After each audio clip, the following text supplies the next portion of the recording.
নমস্কাৰ সকলোকে। সৈয়দ মুস্তাক আলী টি20 ট্ৰফিৰ বাবে অসম দলৰ ঘোষণা ইতিমধ্যে কৰি দিয়া হৈছে। আজি জনাম আপোনালোকক সৈয়দ মুস্তাক আলী ট্ৰফিত অসম দলৰ হৈ কোনে কোনে খেলিব, কোনে কোনে দলৰ স্থান লাভ কৰিলে, লগতে ৰিয়ান পৰাগে সৈয়দ মুস্তাক আলী ট্ৰফিত খেলিবনে নাই, অসম দলত তেওঁ আছেনে নাই এইবাৰ জনাম আপোনালোকক। অসমৰ খেল কেইখন কেতিয়া আৰু ক'ত অনুষ্ঠিত হ'ব আৰু খেলকেইখন ক'ত চাব পাৰিব। তেতিয়াহ'লে প্ৰথমতে জানো আহক, ৰিয়ান পৰাগে সৈয়দ মুস্তাক আলী ট্ৰফিত এইবাৰ খেলিবনে নাই। কথাটো হ'ল যে ৰিয়ান পৰাগে এইবাৰ সৈয়দ মুস্তাক আলী ট্ৰফিত নেখেলে। তেওঁ অসমৰ দলত এইবাৰ নাই, অন্য কাৰণ নহয়, তেওঁ আচলতে আঘাতৰ বাবে দলৰ পৰা বাদ পৰিছে। ভাৰত আৰু দক্ষিণ আফ্ৰিকাৰ মাজত অনুষ্ঠিত হৈ যোৱা টি20 খেল কেইখনৰ পৰাও ৰিয়ান পৰাগে আঁতৰত থাকিব লগা হৈছিল আঘাতৰ বাবে। গতিকে এয়া অসম দলৰ বাবে আচলতে বেয়া খবৰ, কাৰণ ৰিয়ান পৰাগে অসম দলৰ জিকাৰ ক্ষেত্ৰত গুৰুত্বপূৰ্ণ অৰিহণা আগবঢ়ায়, বেট আৰু বলিং দুয়োটাৰে।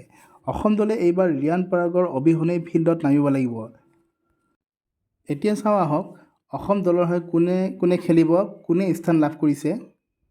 Danish Das captain, Sumit Ghatigaonkar vice captain and wicket keeper, Swarupam Purkayastha, Parvez Musharraf, Rohinandan Pegu wicket keeper, Jitumoni Kalita, Akash Sengupta, Nipon Deka, Mukhtar Hussain, Mrinmoy Dutta, Bhargav Dutta, Abhinav Choudhury, Roshan Alam, চাহিল জৈন, গুঞ্জনজ্যোতি ডেকা।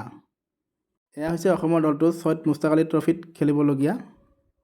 এতিয়া চাওঁ আহক, অসমৰ খেলকেইখন কেতিয়া আৰু ক'ত অনুষ্ঠিত হ'ব। অসমৰ প্ৰথমখন খেল 23 নৱেম্বৰ তাৰিখে অনুষ্ঠিত হ'ব ৰেলৱেছৰ লগত 11টা AM। দ্বিতীয়খন খেল আছে চণ্ডীগড়ৰ লগত 27 নৱেম্বৰ তাৰিখে, আৰম্ভ হ'ব 4:30 PM। তৃতীয়খন খেল অনুষ্ঠিত হ'ব বিদৰ্ভৰ লগত 29 নৱেম্বৰ, ষ্টাৰ্ট হ'ব 11 AM। 4 নম্বৰ খেলখন অনুষ্ঠিত হ'ব পুডুচেৰীৰ লগত 1 ডিচেম্বৰ, ষ্টাৰ্ট 11 AM। 5 নম্বৰ খেলখন অনুষ্ঠিত হ'ব 3 ডিচেম্বৰ তাৰিখে উৰিষ্যাৰ লগত, আৰম্ভ হ'ব 11টা বজাত ৰাতিপুৱা।